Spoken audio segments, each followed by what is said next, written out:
They called it the quietest night in town history. No screams, no alarms, no witnesses, just silence. And by morning, an entire family was gone. The Marlows, 5 people, 2 adults, 3 children. Their front door locked from the inside. Dinner still on the table.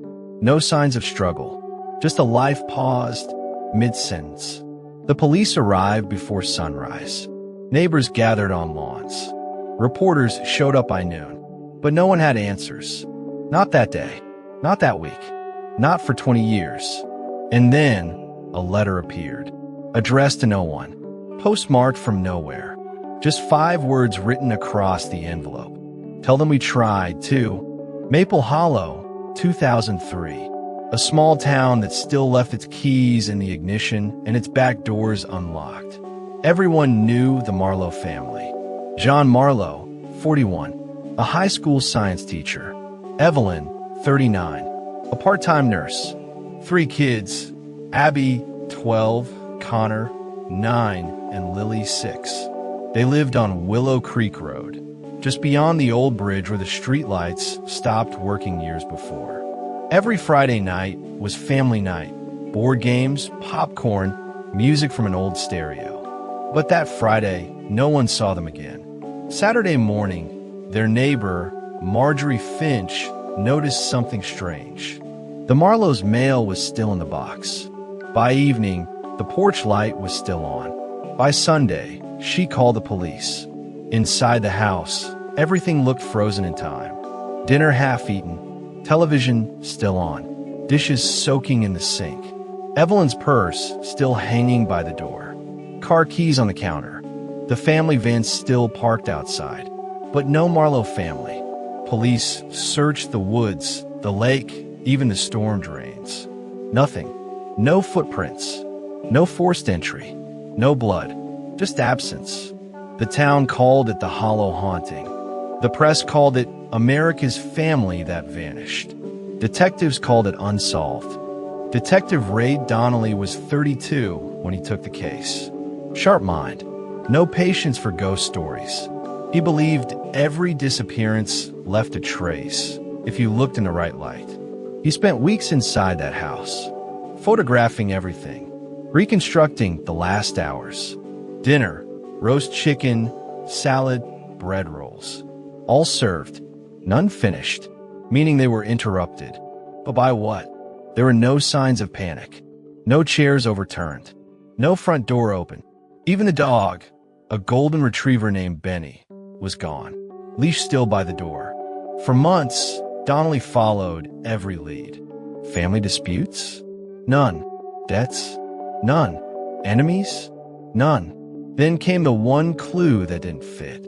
In John Marlow's school locker, a note, folded and signed and written in shaky blue ink. If they ask where we went, just say we left too late. Too late for what? No fingerprints, no DNA, just a sentence that sounded like goodbye. The investigation dragged on for 2 years.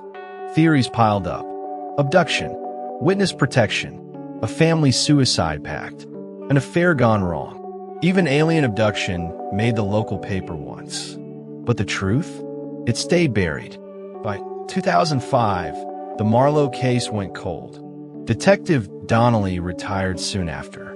He left the department with one box, the Marlow file, and one promise. If anything ever surfaces, call me. For 2 decades, nothing did. Until a rainy morning in 2023. A clerk at the Maple Hollow post office was sorting mail when she found it. A pale, weather-stained envelope. No return address.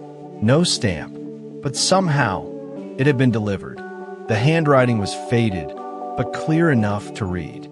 To the Maple Hollow Police Department. The postmark? Dated 3 days earlier. But the ink and paper, they were nearly 20 years old. Inside was a single sheet. Typed. No signature. No name. Just one paragraph. We made it past the bridge. The storm caught us before dawn. If this ever reaches you, tell them we tried to. Detective Donnelly, now gray-haired, living 2 towns away, got the call. He came back the same day. Same trench coat. Same silence. He held the letter for a long time. He looked at the edges, the creases, the typewriter marks. This wasn't new. It was old. Where'd it come from? He asked.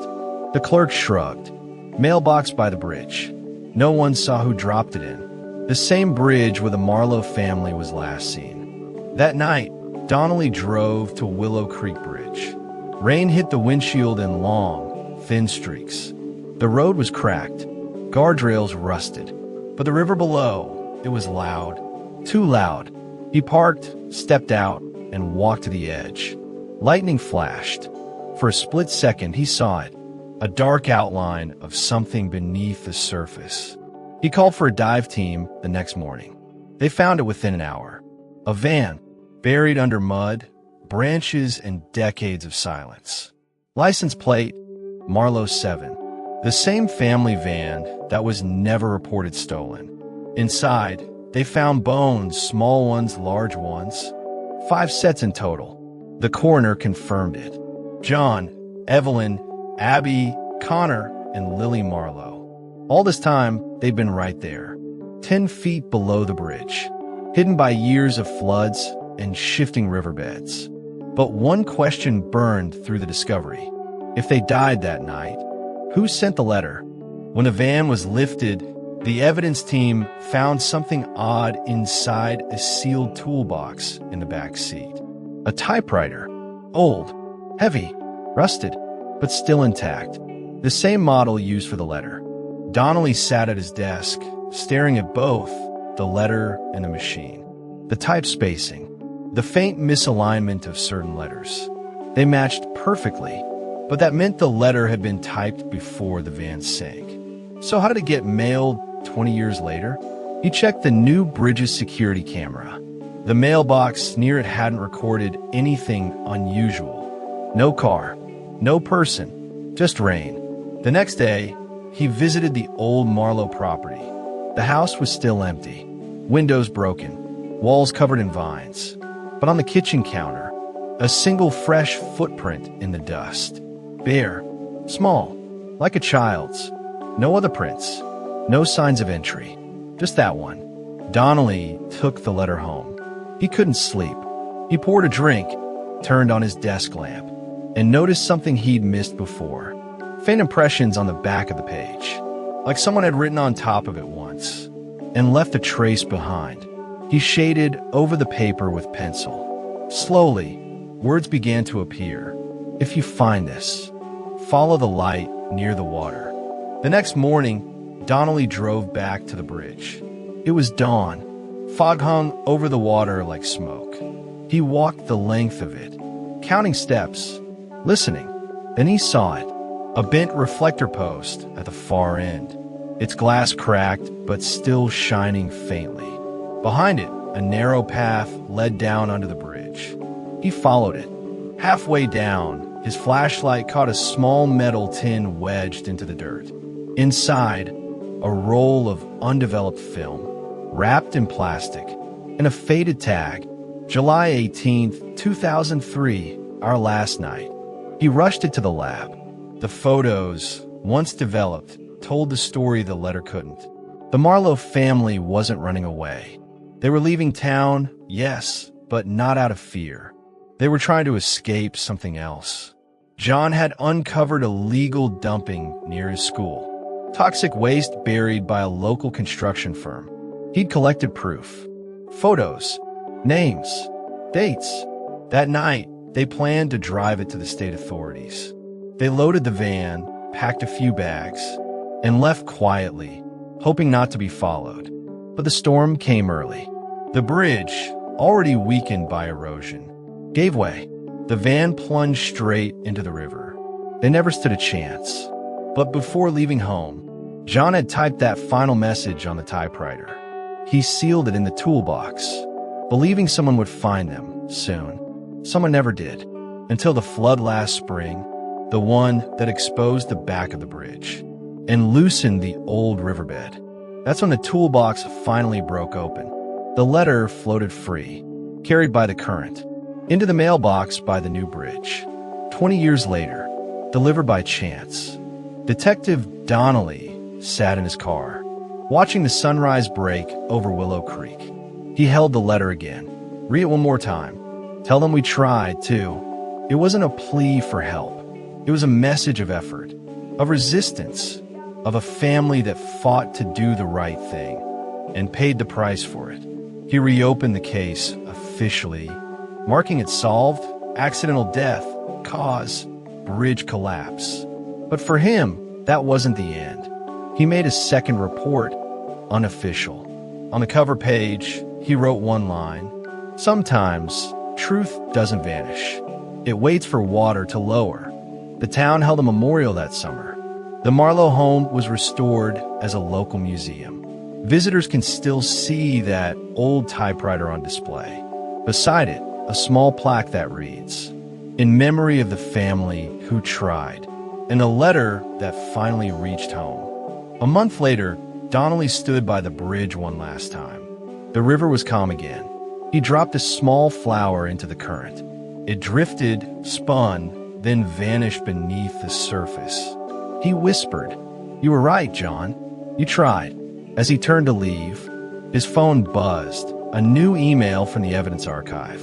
Subject line: "Recovered audio file, box 17." It was a short clip, static at first, then a voice. Faint, male, almost washed away by time. "If you're hearing this, tell them we made it to the bridge."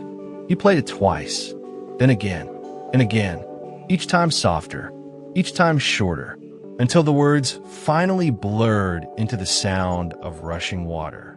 Maple Hollow rebuilt its bridge 2 years later. They named it the Marlow Crossing.